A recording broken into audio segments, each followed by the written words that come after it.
Hi everyone, अगर आप मेरे पुराने सब्सक्राइबर हो और आप मुझे इंडियन यूट्यूबर नीलम चैनल से इधर देखने आए हो तो welcome back to my channel. और अगर आप मेरे चैनल पर न्यू हैं, मुझे पहली बार देख रहे हैं तो हाय, मेरा नाम है नीलम शर्मा और मैं रहती हूँ वडोदरा में और ये मेरा चैनल नंबर 2 है। मेरा एक और चैनल है विच इज़ इंडियन यूट्यूबर नीलम, उसका लिंक मैं वीडियो के डिस्क्रिप्शन बॉक्स में रख दूँगी। वहाँ मैं ऑलमोस्ट 1.7 के वीडियोज़ डाल चुकी हूँ। लाइफस्टाइल से रिलेटेड कंटेंट मैं बनाती हूँ, बट नाउ मैं अपने कंटेंट में थोड़ा सा शिफ्ट करना चाह रही हूँ which will be more centric towards me, तो इसलिए मैंने ये एक नया चैनल बनाया है। तो अगर आप मुझसे जुड़े रहना चाहते हैं तो please hit that subscribe button and notification bell भी ऑन कर लेना। मैं आपको बताना चाहती हूँ कि कुछ दिन पहले मेरी एक सर्जरी हुई थी। मेरे जो राइट साइड की ओवरी है इसमें एक ट्यूमर हो गया था and that tumour was benign. उसको डॉक्टर्स की लैंग्वेज में डर्मोइड बोलते हैं। डर्मोइड जो होते हैं ना, ओवरीज में देखिए जो ट्यूमर्स होते हैं ना वो ज़्यादातर वाटर फिल्ड सैक होते हैं, उनको सिस्ट बोलते हैं। बट मेरा सिस्ट नहीं था, इट वाज़ वेरी हैवी। उसके अंदर हेयर, बोन, टीथ इस तरह के स्ट्रक्चर्स थे।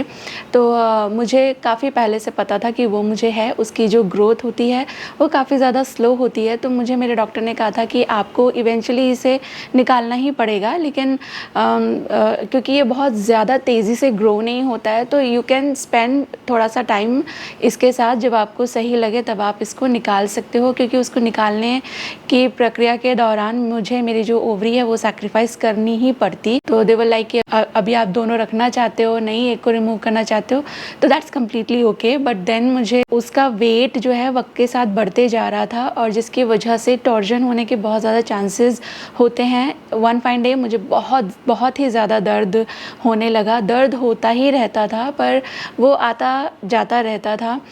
मुझे पता भी था मेरे सिम्टम्स जो हैं और जो पेन है उसको कैसे मैनेज करना है, बट उस दिन बियर ही नहीं हुआ और मुझे ये समझ आ गया कि शायद मेरा टॉर्जन का कंडीशन हुआ है या कुछ तो ऐसा हुआ है कि मुझे इमीडिएट अटेंशन की ज़रूरत है। तो मैंने अपने डॉक्टर से कंसल्ट करा and they were like it's high time कि अब इसको रिमूव कर दिया जाए। तो मुझे एक एमरजेंसी सर्जरी में जाना पड़ा। तो हुआ ऐसा कि मुझे जिस दिन पेन हुआ था तभी मैं डॉक्टर के पास चली गई थी। तो वेरी सेम डे सुबह से ही बहुत ज़्यादा पेन होना शुरू हुआ था और शाम में मैंने डॉक्टर को दिखा दिया था, मुझे अपॉइंटमेंट मिल गया था। और उसके बाद फिर मेरे टेस्ट वगैरह रन किए तो पता चला कि इसको अभी रखना ठीक नहीं होगा। और नेक्स्ट वीक, ये दिन था थर्सडे, और नेक्स्ट वीक सैटरडे को मेरी सर्जरी प्लान की। इतना वक्त इसलिए लिया क्योंकि बीच में जितने भी जो फिट टेस्ट रहते हैं वो सब करने की ज़रूरत होती है। जब आप ओटी पर जाते हो तो एक तरह का आपका चेकअप, फिट चेकअप किया जाता है कि आपके सारे जो अदर स्टैट्स हैं बॉडी के वो सब ओके हैं and you are good to go for operation. तो वही सब कराने में मुझे इतना वक्त लगा। और इसके बाद फिर सैटरडे का मुझे अपॉइंटमेंट मिल गया था। सैटरडे को मेरी सर्जरी थी और मुझे अभी सवाल बेसिकली यही है, बहुत लोग ऑलमोस्ट एवरी वीडियो में मुझे ये सवाल आ रहा है, 1 से 2 से 3 लोग मुझे ये सवाल करते हैं और उनकी सवाल को सबसे ज़्यादा थम्स अप एंड लाइक्स होते हैं। यानी कि बहुत ही ज़्यादा लोग के दिल में ये क्वेश्चन है कि मुझे हॉस्पिटल में कोई भी मिलने क्यों नहीं आया, स्पेशली मेरे जो इन लॉज हैं, मेरे जो सास ससुर हैं। तो येस, आप लोग करेक्ट हो, मुझे हॉस्पिटल में कोई भी मिलने नहीं आया था। और क्या सिनारियो था वो मैं आपको बताती हूँ। तो सबसे ज़्यादा मेरे सास ससुर के बारे में पूछा जा रहा है। तो अगर आपको याद हो, बहुत पहले पापा के पैर में इंजरी हो गई थी। वो व्लॉग अगर आपने देखा हो तो हम लोग उनको डॉक्टर के पास ले गए थे। उनको अपने हाथ में बहुत ज़्यादा पेन फील हो रहा था, इस वाले हाथ में, लेफ़्ट वाले। एंड फिर उनको हम लोग जल्दी में डॉक्टर के पास ले गए। संडे का दिन था, वो डॉक्टर्स अवेलेबल भी नहीं होते हैं, लेकिन फिर भी हम लोग जैसे तैसे जो मिले। एक्चुअली मेरी एक डॉक्टर फ्रेंड है तो उन्होंने रेकमेंड किया था। तो फिर उन डॉक्टर ने हमको ले लिया था, अटेंड कर लिया था संडे को। और उसके बाद फिर पापा का पैर का भी और हाथ का भी एक्सरे हम लोगों ने करवाया। तो सबको लग रहा था कि पैर में उनको मतलब पैर में उनको सूजन थी, पर उनको हाथ में बहुत ही ज़्यादा दर्द था।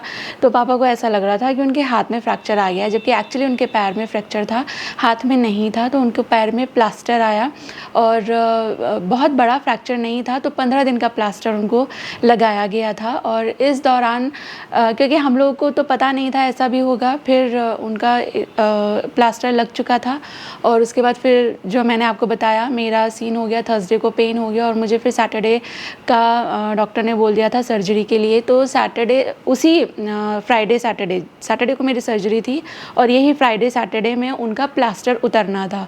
तो क्योंकि हम लोग को जाना था एंड वी वर लाइक कि ये छोटी सी सर्जरी होगी, हमको ऐसा ही बताया गया था कि आधे घंटे में आप फ्री हो जाओगे और बहुत ज़्यादा कुछ है नहीं।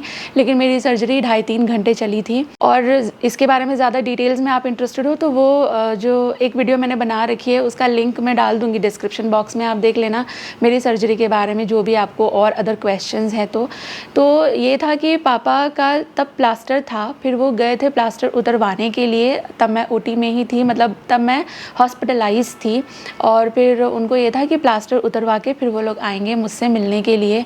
लेकिन वो फिर अपना प्लास्टर उतरवाने गए थे तो उनके पैर की हालत देखकर डॉक्टर ने बोला कि अभी इट्स नॉट ओके कि आपका प्लास्टर रिमूव किया जाए। तो उनका 21 डेज़ का प्लास्टर उन्होंने फिर से एक्सटेंड कर दिया और इसलिए वो लोग मुझे देखने हॉस्पिटल में नहीं आ पाए। मम्मी का फ़ोन भी आया था, मेरी सासू माँ का फ़ोन भी आया था कि मैं आ जाती हूँ मिलने के लिए, पर द थिंग इज़ उनके घुटनों में तकलीफ़ है। और आप मेरे व्लॉग्स पहले से देखते हो, अगर आप मुझे उस चैनल से देखने आए हो तो आपको पता है उनको थोड़ी सी चलने में दिक्कत होती है और चल तो वो फिर भी लेती हैं, घर का अपने काम भी कर लेती हैं, लेकिन उनको सीढ़ी चढ़ना बहुत ज़्यादा कष्ट है। तो जिस हॉस्पिटल में मेरा ऑपरेशन हुआ था वो एक्चुअली थोड़े से सीढ़ी चढ़कर उसके बाद फिर उनका लिफ्ट है, तो उतनी सीढ़ियाँ चढ़नी ही पड़ती हैं। एंड उन दिनों डे एंड नाइट बारिश हो रही थी, तो मेरे हस्बैंड ने ही बोला था कि मम्मी आप मत आओ, आप अकेले आओगी, कैसे कैसे कैब में आओगी और फिर बारिश हो रही है, फिर सीढ़ी चढ़ना पड़ेगा, कहीं सीढ़ी चढ़ने की वजह से प्रॉब्लम ना हो जाए, कहीं बारिश में आप फिसल ना जाओ। मतलब उनको टेंशन थी, तो उन्होंने मम्मी को मना कर दिया कि आप मत आओ। हम लोग सैटरडे को मेरी सर्जरी थी, संडे को उन्होंने मुझे ऑब्जर्वेशन में रखा था, मंडे को मेरा डिस्चार्ज था ही। तो ही वाज लाइक कि 2 दिन की बात है, तो घर आकर आप मिल लेना। उसके बाद फिर हम लोग को पता चला कि पापा का जो प्लास्टर है वो तो एक्सटेंड हो गया है, तो 21 डेज़ जब तक उनको प्लास्टर था वो घर से नहीं निकल सकते थे, तो दैट्स वाई वो लोग नहीं आ पाए मुझे मिलने। मंडे को मैं घर आ गई थी एंड वो सब व्लॉग्स आपने उस चैनल पर देखे ही हैं। और उसके बाद फिर पापा का जब प्लास्टर उतरा, मुझे 20-25 दिन हो गए थे ऑपरेशन करवा के, तब वो लोग आए थे मुझे मिलने देखने के लिए। हाँ, मैंने रिकॉर्ड नहीं किया क्योंकि मैं उन दिनों कुछ भी रिकॉर्ड कर ही नहीं रही थी। मैंने लाइक हफ्ते 2 हफ्ते जैसा तो कुछ भी रिकॉर्ड नहीं किया, जो पहले से पड़ा हुआ था वही मैं अपलोड कर रही थी जैसे ही मुझे टाइम मिल जाता था, क्योंकि मैं बैठ भी नहीं सकती थी, मुझे यहाँ पर स्टिचेस थे और ऐसे करके बैठना होता था, तो थोड़ा सा डिफ़िकल्ट था मेरे लिए। एंड आई होप आप समझ सकते हैं। तो तब आए थे वो मुझे मिलने के लिए और एक बार और आए थे तब से मिलने के लिए, और फिर उसके बाद उनको जाना पड़ा मुंबई। तो अभी आज है इट्स 5 अगस्त और वो अभी भी मुंबई में ही हैं, तो इसलिए आप उनको बहुत मेरे व्लॉग्स में नहीं देख पा रहे हो। मुझे किसी ने कहा भी था कि दीदी मैं मान ही नहीं सकती कि इतने डिफ़िकल्ट वक्त में वो आपसे मिलने नहीं आए। तो यस, आप करेक्ट हो, डिफ़िकल्ट वक्त में वो मुझे मिलने नहीं आए क्योंकि उनके सर्टेन रीजंस थे। तो ये क्वेश्चन मैं बेसिकली आंसर नहीं करना चाहती थी, क्योंकि मैं कितना भी ऑनेस्टली आपको जवाब दूंगी पर कुछ ना कुछ इफ़ एंड बट, कुछ ना कुछ क्वेश्चन सामने से आ ही जाएगा। पर अभी बिल्कुल 100% रियल जेन्युइन इन्फॉर्मेशन मैंने आपको दी है, जो सीन भी था, जैसा भी सिनेरियो था। और कुछ लोग का ये भी सवाल है कि मतलब खाना वाना तो भिजवा सकते थे, खाना बना सकते थे एंड ऑल। तो यस, मम्मी ने खाना भिजवाया था। मैं सैटरडे को एडमिट हुई थी, तो सैटरडे से लेकर मंडे तक उन्होंने खाना भिजवाया था। द थिंग वाज कि वो नहीं आ सकते थे और फिर यहाँ पर मेरे हस्बैंड ही थे जो सब कुछ कर रहे थे, मुझे उठा करके बाथरूम तक ले जाना, स्पॉन्ज एंड एवरीथिंग, तो उनको भी छुट्टियां लेनी पड़ी थी। तो ये हो रहा था कि पोर्टर के थ्रू, मतलब मम्मी बना देती थी और यहाँ से शर्मा जी मेरे हस्बैंड पोर्टर करके वो टिफ़िन वहाँ से उठवा लेते थे और फिर वापस पोर्टर के थ्रू भिजवा देते थे। तो ये थोड़ा सा ना डिफ़िकल्ट हो रहा था और रेनी डेज़ भी थे। मंडे को मम्मी ने लंच भेजा था, उसके बाद फिर हम लोगों ने सोचा यार इतना खाना, मतलब देखो सॉफ्ट ही खाना हो रहा था, खिचड़ी एंड ऑल। तो हम लोगों ने डिसाइड किया कि ये तो बच्चे लोग और हस्बैंड मिलकर बना सकते हैं, इसके लिए मम्मी पापा को क्यों कष्ट देना और घड़ी घड़ी फिर पोर्टर बुक करें, उसको मॉनिटर करें, थोड़ा सा ज़्यादा हैसल हो रहा था। तो फिर मंडे से हम लोगों ने खुद ही मना कर दिया था कि मम्मी आप इतना अभी हेडेक मत लो, क्योंकि उधर पापा को भी अटेंशन की ज़रूरत है, तो आप वहीं ध्यान दो, यहाँ पर हम देख लेंगे। वैसे भी मेरे हस्बैंड भले ही वो किचन में इंटरेस्ट नहीं लेते हैं, पर खिचड़ी, दाल चावल, चाय वगैरह बनाना वो कर ही देते हैं। एंड इतने दिन जब तक मैं बेड रिडन थी, बच्चों को भी उन्होंने ही भेजा, चाहे सैंडविच बनाया, चाहे कुछ भी। इनफैक्ट उनके स्कूल से भी मुझे 1-2 बार सुनने को मिला कि बच्चे बहुत आजकल सैंडविच खाते हैं, तो उनको फिर सिचुएशन बताई तो दे वर लाइक ओके ओके। तो ऐसा है, मैनेज कर लेते हैं वो। और उसके बाद पापा का प्लास्टर जब दूसरी बार 21 डेज़ के लिए एक्सटेंड हुआ, उसके बाद जब उतारा तो वो भी कम्प्लीटली हील हो चुके हैं, अभी आराम से चलते फिरते हैं वो, और मुंबई भी गए हुए हैं अभी तो। एंड मैं भी अभी भगवान की कृपा से अच्छा अपना कर रही हूँ।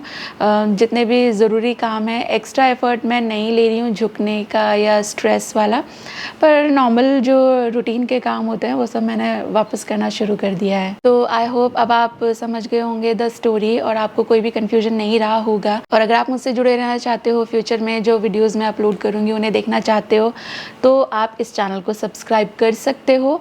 मैं जल्दी ही मिलूंगी आपसे नई वीडियो के साथ। Till then all of you take really good care of yourself. Take care, bye bye.